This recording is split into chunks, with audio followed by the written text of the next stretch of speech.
Hello everyone. Today I will be teaching you how to calculate the times interest earned ratio, also known as the TIE ratio.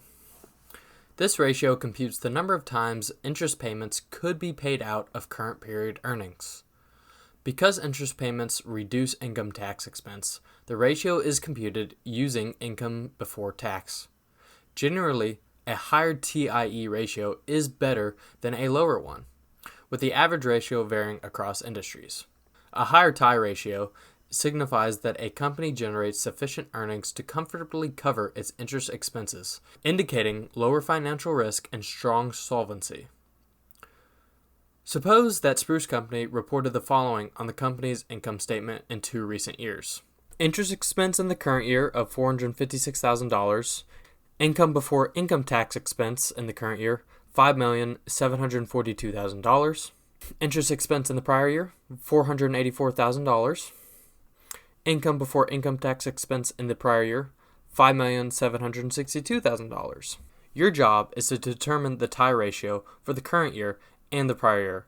For this problem, we will be rounding to 1 decimal place. The formula for the TIE ratio is earnings before interest and taxes plus interest expense divided by interest expense. For the current year, our calculation will be $5,742,000 plus $456,000 divided by $456,000, which comes out to a TIE ratio of 13.6 for the current year. For the prior year, our calculation will be $5,762,000 plus $484,000 divided by $484,000, which comes out to a TIE ratio of 12.9 for the prior year. Is the times interest earned ratio improving or declining? As we can tell from our understanding that a higher TIE ratio is better than a lower one, and that the ratio increased from 12.9 in the prior year to 13.6 in the current year, we can say that the TIE ratio is improving. While at face value this is a good thing, it is important to remember that the TIE ratio is only one part of a very big puzzle, and it's important to look at multiple aspects of a company's reports to determine the situation a company is currently in. This will allow you to determine the reasons behind the increase in the TIE ratio, which could be a cause for concern for debt holders. Alright, now I'm going to give you a second problem to give y'all a chance to practice this concept. Suppose that own company reported the following on the company's income statement in 2 recent years. Interest expense of $5 million in both the current and the prior year, and then an income before income tax expense of $3,500,000 in the current year and $6 million in the prior year. Your job is to once again determine the TIE ratio for the current year and the prior year. For this problem, we are again rounding to 1 decimal place. I recommend pausing the video here and trying the problem out for yourself, but if you don't want to do that and just want to watch me do it again, that's completely okay.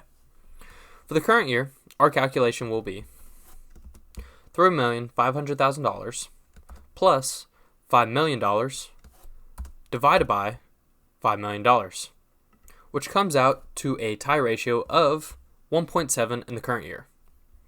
For the prior year, our calculation will be $6 million plus $5 million divided by $5 million, which comes out to a TIE ratio of 2.2 in the prior year. Now, is the TIE ratio improving or declining? As we can tell from our understanding that a higher TIE ratio is better than a lower one, and that the TIE ratio has decreased from 2.2 in the prior year to 1.7 in the current year, we can tell that the TIE ratio is declining.